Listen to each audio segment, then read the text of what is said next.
Hi hello నమస్తే welcome to Telugu one cinema. నేను రూపానాథళ్ళ. Natural star Nani సమర్పణలో ప్రియదర్శి హీరోగా తెరకెక్కిన కోర్టు మూవీ రిలీజ్ డేట్కి ముందే ప్రీమియర్ షోతో ప్రేక్షకుల ముందుకు వచ్చింది. రెగ్యులర్ చిత్రాలకి భిన్నంగా పోక్సో చట్టం ప్రధానాంశంగా మూవీ తెరకెక్కిందని మేకర్స్ ప్రమోషన్స్లో చెప్తూ వస్తుండటంతో కోర్టుపై అందరిలో ఆసక్తి నెలకొని ఉంది. మరి మూవీ ఎలా ఉందో చూద్దాం. పెద్ద లాయర్ అవ్వాలని కలలు కనే జూనియర్ లాయర్ తేజ మోహన్ రావు అనే పేరు మోసిన లాయర్ దగ్గర ప్రాక్టీస్ చేస్తూ ఉంటాడు.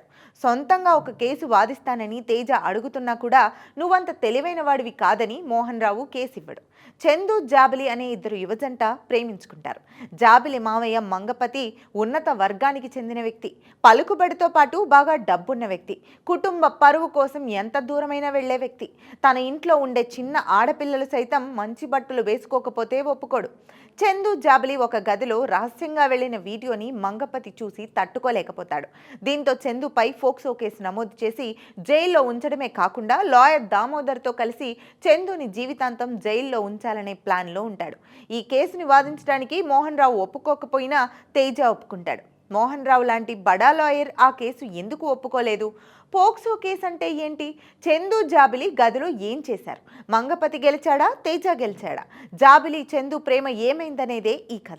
ఫైనల్ అనాలిసిస్ ఏంటంటే, పోక్సో చట్టం గురించి ప్రతి వ్యక్తికి తమ సినిమా ద్వారా తెలియచేయాలనే మేకర్స్ ఆలోచన మంచిదే. కానీ మూవీ ఆ దశగా సాగలేదు. యువజంట మధ్య లవ్ స్టోరీతో దారి తప్పిందని చెప్పొచ్చు. అసలు ఈ కథకి ఇంటర్ క్యాస్ట్ లవ్ అనేది పెట్టడం చాలా పెద్ద మిస్టేక్. ఒకే క్యాస్ట్లో ఏజ్ పరంగా మైనారిటీ తీరని అమ్మాయిని ముట్టుకున్నా కూడా పోక్సో కిందకే వస్తుంది కదా. అప్పుడు ఆడియన్స్ పోక్సో కేసు మీదనే దృష్టి పెట్టేవాళ్ళు. సీన్స్ పరంగా కూడా టెన్షన్ అనేది లేదు.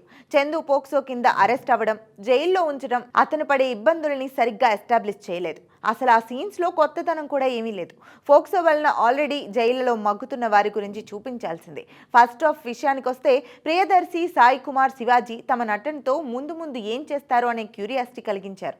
కానీ చందు జాబిలి లవ్ ట్రాక్ నిడివి ఎక్కువ ఉండడాన్ని ప్రేక్షకులు అంతగా జీర్ణించుకోలేకపోయారు. ఇక అక్కడి నుంచి అందరూ ఊహించుకున్నట్లుగానే కథనాలు సాగుతున్నాయి. ఇంటర్వెల్ ట్విస్ట్ కూడా అందుకే పెద్దగా పేలలేదు. జాబిలి చందు పైనే తన ప్రమేయం లేకుండా చేయేశాడని చెప్పి అప్పుడు పోక్సో కేసు నమోదయ్యి ఉంటే ప్రేక్షకులు థ్రిల్గా ఫీల్ అయ్యేవాళ్ళు. ఆ తర్వాత చివరిలో మంగపతే అలా చెప్పించాడని చూపించాల్సిందే. సెకండ్ హాఫ్ విషయానికి వస్తే, రెగ్యులర్గా సినిమాల్లో వచ్చే కోర్టు డ్రామాగానే సీన్స్ ఉన్నాయి. పోక్సో అనే పేరు తప్ప మిగతావన్నీ మామూలువే. కాకపోతే నటీనటుల పర్ఫార్మెన్స్ల వల్ల ఎక్కడా బోర్ కొట్టలేదు. చందు క్లైమాక్స్లో బయటకు వస్తాడని ప్రేక్షకులకి తెలుసు కాబట్టి సీన్స్లో మలుపులు ఉండాల్సింది. ఈ కేసులో తీర్పు రాకపోయినా కూడా అమాయకుడైన చందు జైల్లో ఉన్నాడనే ఫీల్ ప్రేక్షకుల్లో ఉండటంతో పాటు కొత్తగానూ ఉండేది. పోక్సో అనే పేరుకి ఒక పవర్ని కూడా ఇచ్చినట్లయ్యేది. అసలు చందు జాబిల్ని ప్రేమికులుగా చూపించాల్సిన అవసరం కూడా లేదు. మంచి ఫ్రెండ్స్గా చూపించినా బాగుండేది. ఈ మూవీకి కొద్దో గొప్ప ప్లస్ అంటే శివాజీతో వచ్చే సీన్స్ మాత్రమే. ఫైనల్గా చెప్పాలంటే, పోక్సో చట్టం వలన ఉపయోగాలు, నష్టాలు వంటి వాటిపై కథనాలు నడుస్తూ ప్రజల్లో, చట్టాల్లో ఆలోచన తీసుకురావాల్సింది పోయి ఇంటర్ కాస్ట్ లవ్ని చేర్చడం వల్ల కోర్టు ఏ మేర ప్రేక్షకుల్ని ఆకట్టుకుంటుందో చూడాలి.